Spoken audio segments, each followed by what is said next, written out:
Hai, sebelumnya perkenalkan nama aku Aulia Dwi Indranita. NPM aku 23 11 1001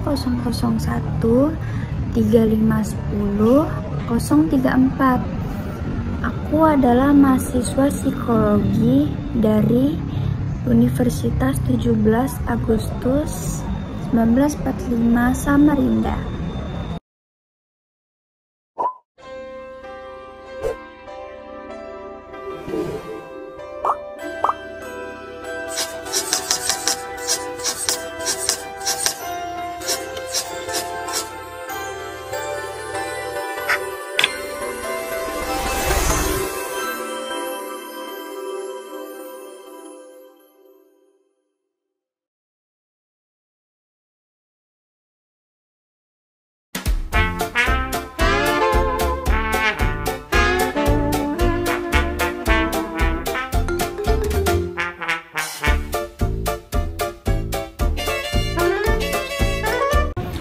Jadi, classical conditioning itu konsep dari ilmuwan Rusia bernama Ivan Pavlov. Dia pernah eksperimen ke anjing dan hasilnya legendaris banget. Gini ceritanya. Setiap kali Pavlov mau ngasih makan anjing, dia bunyiin lonceng dulu. Awalnya, anjing cuma ngiler kalau lihat makanan. Tapi lama-lama tiap denger lonceng aja si anjing udah lapar, padahal nggak ada makanannya. Artinya si anjing udah mengaitkan bunyi lonceng dengan makanan. Nah, proses belajar kayak gitu itulah yang disebut classical conditioning. Pavlov's aim was to discover what caused saliva to flow. He rerouted the salivary ducts to the outside of his dog's cheek so that he could collect and measure the spittle. Perhaps he thought the production of saliva might be the result of a fixed nervous reflex, like a knee jerk. 5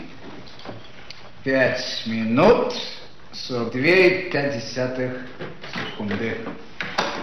After taking many measurements of spittle, he confirmed that the dogs drooled automatically when their tongues touched food. He called the response the salivation reflex. 4,5. Хорошая собачка. Я предлагаю поменять собаку. But his work started to run into trouble. As his dogs became familiar with the experimental routine, they started to fill their cheek tubes before Pavlov had a chance to stimulate their tongues. The dogs were learning to anticipate food. Pavlov tried a new technique. He erected screens so that the dogs couldn't see what was going on. Before passing meat through the hatch, he introduced a stimulus that was totally unrelated to feeding. A ticking metronome.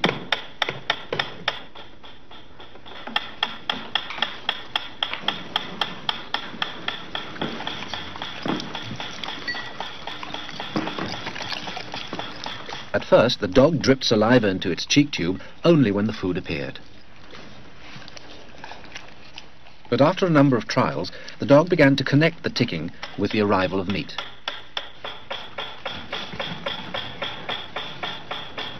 Soon, the sound alone made the dog drool.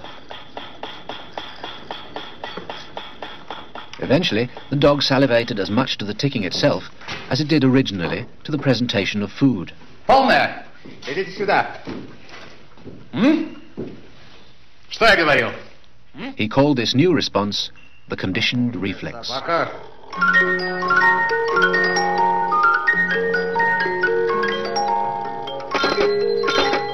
Whatever the stimulus, his dogs could soon be conditioned to produce saliva.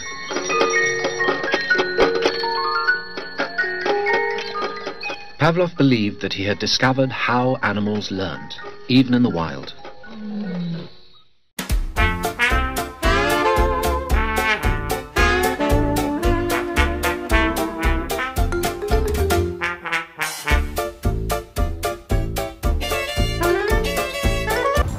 Santai.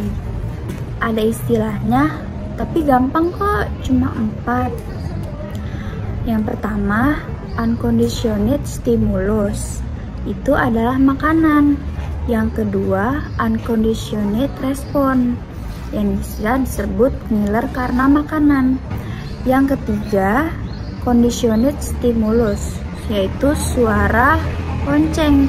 Yang keempat, conditioned response, yaitu ngiler karena dengar lonceng.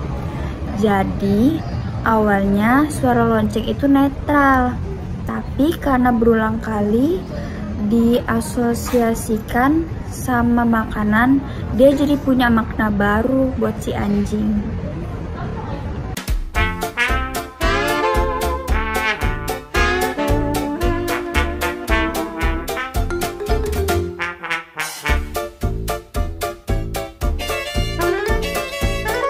Sekarang coba kita bahas yang lebih dekat.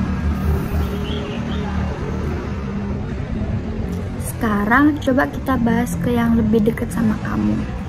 Contohnya, pas kamu lagi dengerin lagu sambil belajar, terus kamu dengerin lagu itu, otomatis otak kamu masuk ke mode belajar.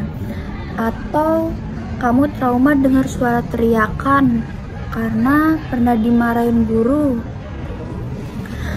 Dan sekarang tiap dengar suara orang tinggi dikit aja kamu langsung tegang. Itu semua hasil dari pengkondisian klasik juga loh.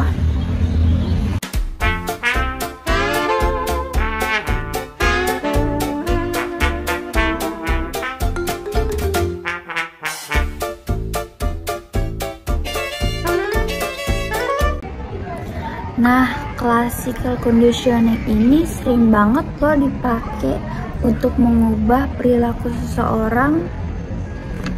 Contohnya,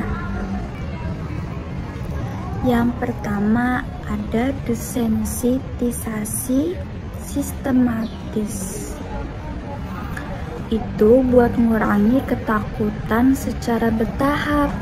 Misalnya, kamu takut sama kucing, terus pelan-pelan dikenalin lewat gambar, video, sampai ketemu langsung. Yang kedua, ada aversive conditioning. Buat menghentikan kebiasaan buruk, kayak kukumu dikasih cairan pahit biar kamu gak gigitin lagi. Yang ketiga, ada counter conditioning. Itu buat ganti rasa takut atau gak nyaman jadi hal positif. Misalnya kamu takut hujan, terus diajarin nikmatin hujan sambil minum teh atau denger musik.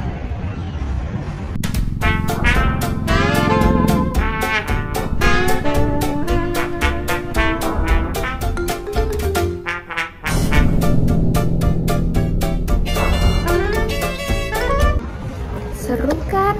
Ternyata otak kita bisa buat ngaitin hal-hal tanpa sadar loh. Kalau kamu pernah nggak ngalamin hal kayak gitu juga? Coba deh cerita.